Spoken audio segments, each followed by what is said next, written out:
So when I arrived in US to be an au pair after that difficult childhood, my life just went from nothing to everything, and it was a rapid shift. And that was just one decision. I was very afraid. I remember my friends telling me, Priscilla, you're going to the United States to take care of children. You have a good position here. You're working at the bank. You have a relatively good job. Why don't you finish your college? And I'm like, I think now it's the time. I am afraid, but I'm going with fear anyway. Because I mean, you don't do anything in life if you're fearful and you let that stop you, right? I had a first family, my first host family in the US. They lived in Virginia. They taught me so much. Seriously, that family was just the base that I needed to find and to be where I am right now. It was not easy. I stayed there 3 months. I couldn't stay with them anymore. It was 4 kids. It was too difficult for me. I had no English. It was hard to communicate. It was just too many tasks. It was far away from everything else. I didn't have an access to the car.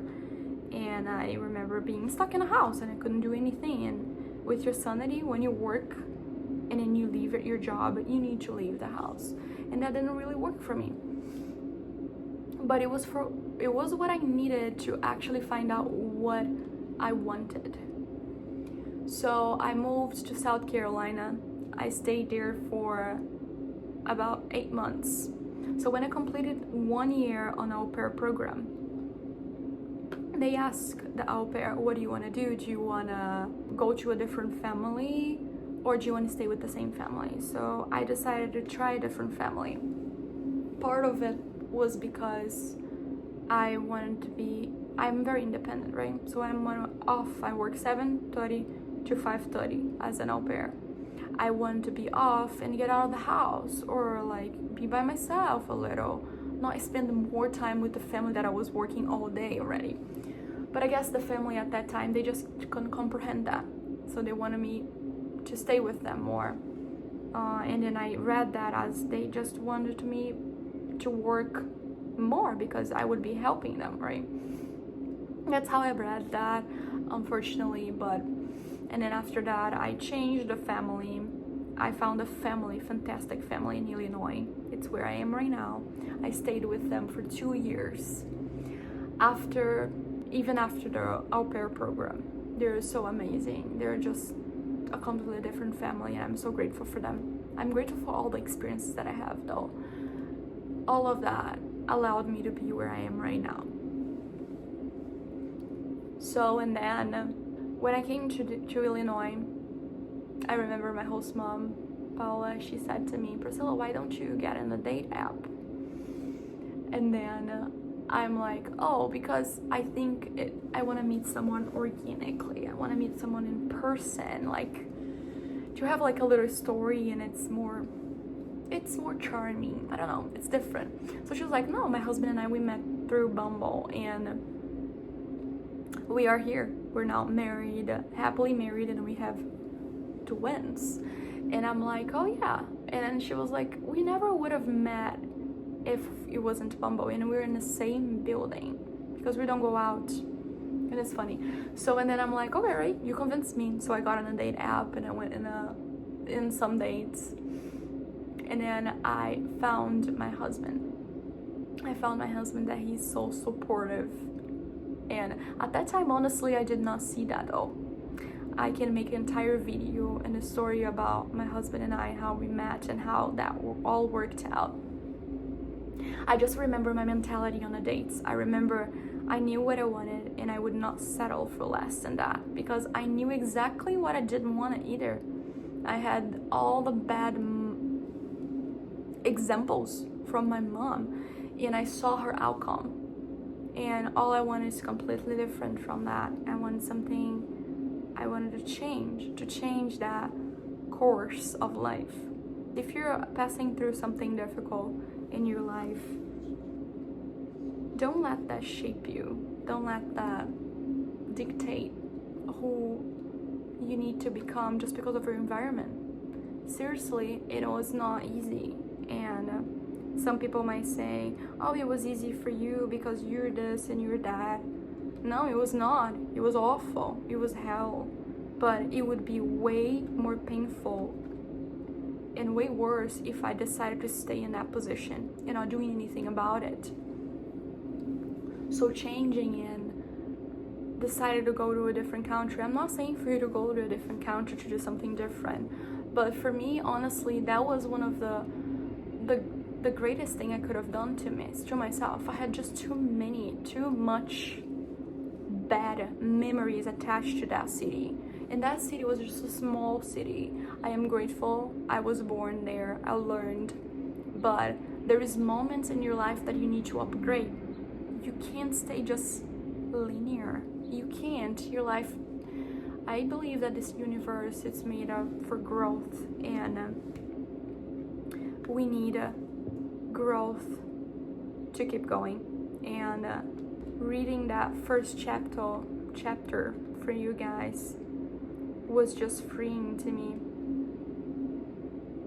I have been working on forgiveness. I have been trying my best to let my past behind me, but still with me, not denying it completely, because I did that first. I didn't want to look at it. But now that I look at it, I just remember this is insane. I passed through all of that, and now I am here. It could have been worse. I could have stayed. I could have done the same exactly thing that my mom did. And now the journey is to self-love and to remind myself constantly every day that I am loved no matter what I do. I don't need to do or be anything to be loved. And that's the journey. I find that resentment, criticism, guilt, and fear cause more problems than anything else. These 4 things cause the major problems in our bodies and in our lives. These feelings come from blaming others and not taking responsibility for our own experiences. You see, if we are all responsible for everything in our lives, then there is no one to blame. Whatever is happening out there is only a mirror of our own inner thinking. Poor behavior, but it is our beliefs that attract people who will treat us that way. If you find yourself saying, everyone always does and such to me, criticizes me, is never there for me, uses me like a doormat, and abuses me, when you no longer think that way, they will go elsewhere and do that to somebody else. With this message, it reminds me a lot of now I have this inner jealousy that I constantly look at my past and I think that I don't deserve everything that I have now. And this feeling of not deserving is just a punishment towards myself, because I am learning how to love myself. Learning how to love myself, it's the only key to stop all the punishment towards myself and towards anyone else. So I finished this video by saying that no matter what happened to you in the past about your parents, all we need is to forgive. Even though it's hard, you don't know how to do it. Like the book says, we need to be willing to forgive. We don't need to know how. The universe would take care of the house. And one very compelling reason why we should set ourselves free from anyone that did any harm to us will only bring us good if we let it go. Because, however, I would not blame our parents for this. We are all victims, and they could not possibly have taught us anything they did not know. If your mother did not know how to love herself, or your father did not know how to love himself, then it would be impossible for them to teach you to love yourself. They were doing the best they could with what they had been taught as children. If you want to understand your parents more, get them to talk about their own childhood, and if you listen with compassion, you will learn where their fears and rigid patterns come from.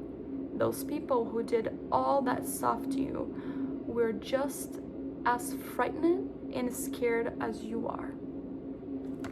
Have a good day.